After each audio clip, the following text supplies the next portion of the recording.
Waktu adalah nikmat besar yang kerap dilupakan. Ia terus berjalan, tak bisa diulang atau dibeli. Namun sering disia-siakan, hingga menjadi penyesalan di kemudian hari.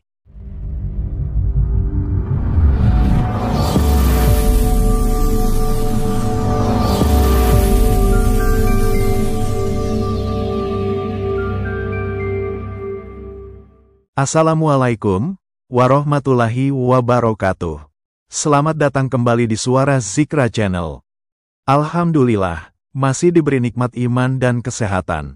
Karenanya, marilah kita isi hari ini dengan ilmu dan inspirasi yang mendekatkan diri kepada Allah. Salah satu nikmat besar yang sering dilupakan manusia adalah nikmat waktu. Waktu adalah modal utama dalam hidup, sekaligus ujian yang paling halus. Ia terus berjalan tanpa menunggu, tanpa bisa diulang, tanpa bisa dibeli kembali. Namun, seringkali disia-siakan, dihabiskan untuk hal yang sia-sia, tanpa sadar bahwa kelalaian yang dilakukan pada hari ini akan menjadi penyesalan di hari kemudian.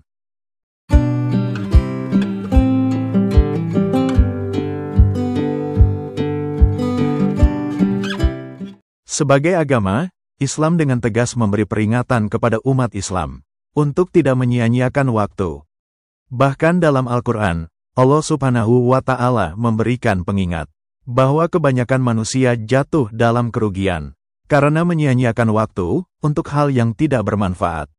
Demi masa, sesungguhnya manusia benar-benar berada dalam kerugian, kecuali orang-orang yang beriman dan beramal saleh, serta saling menasihati untuk kebenaran dan kesabaran.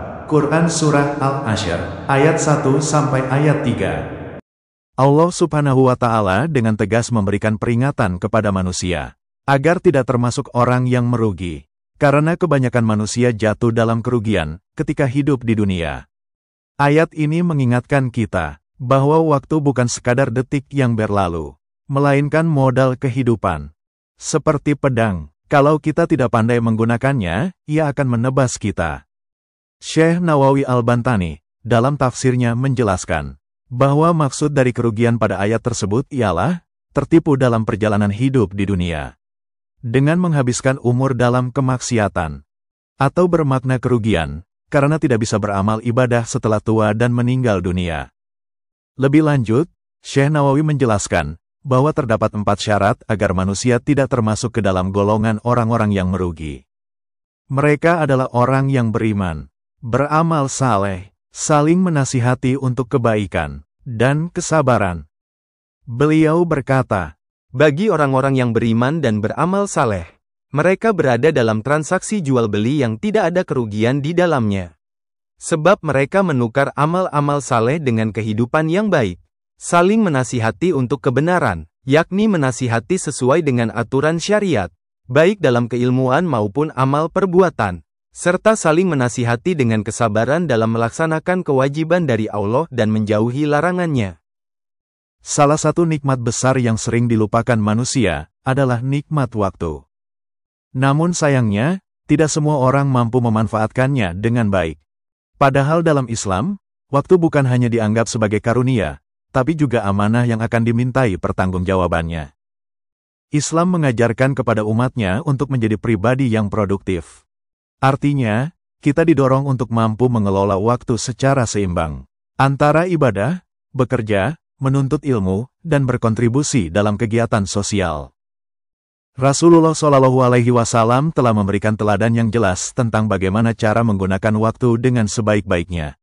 Salah satunya adalah dengan meninggalkan segala sesuatu yang tidak bermanfaat. Dalam sebuah hadis, Rasulullah bersabda, di antara tanda Islam berpengaruh baik terhadap seseorang adalah, ia meninggalkan hal yang tidak bermanfaat. Hadis riwayat Tirmizi. Dari hadis tersebut, kita bisa memahami bahwa salah satu tanda keislaman seseorang yang baik adalah kesadarannya untuk meninggalkan hal-hal yang sia-sia, yang tidak membawa manfaat. Seorang muslim sejati adalah mereka yang menjadikan setiap detik kehidupannya sebagai bagian dari ibadah kepada Allah Subhanahu wa Ta'ala. Sahabat Suara Zikra yang dirahmati Allah, mari sama-sama kita jadikan waktu sebagai ladang amal dan investasi akhirat.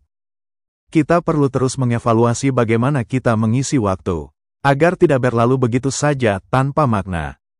Ingatlah, waktu adalah aset yang tidak bisa dibeli, tidak bisa diulang, dan tidak akan menunggu siapapun. Ada beberapa hal yang bisa kita jadikan pedoman agar menjadi muslim yang produktif dan tidak tergolong sebagai orang-orang yang merugi. Buatlah perencanaan harian, dan susun skala prioritas. Lalu isi dengan aktivitas yang positif seperti membaca, menulis, berzikir, dan amal ibadah lainnya. Niatkan setiap aktivitas positif, baik bekerja, belajar, maupun membantu sesama, sebagai bentuk ibadah kepada Allah. Hindarilah pemborosan waktu, termasuk penggunaan media sosial yang berlebihan, serta kegiatan yang tidak bermanfaat. Manfaatkan waktu luang untuk menambah ilmu agama dan meningkatkan kualitas diri, baik secara spiritual maupun sosial. Semoga kita semua termasuk hamba-hamba Allah yang pandai memanfaatkan waktu. Semoga setiap detik hidup kita menjadi bernilai dan membawa manfaat. Diberi kekuatan untuk terus berada dalam ketaatan. Dijauhkan dari sifat malas dan menunda-nunda. Serta tergolong dalam golongan orang-orang yang selamat dari kerugian. Amin. Ya Rabbal Alamin. Kalau sahabat merasa video ini bermanfaat, jangan lupa untuk like, share, dan subscribe. Sampai jumpa di video berikutnya. Wabillahi taufik wal hidayah. Wassalamualaikum warahmatullahi wabarakatuh.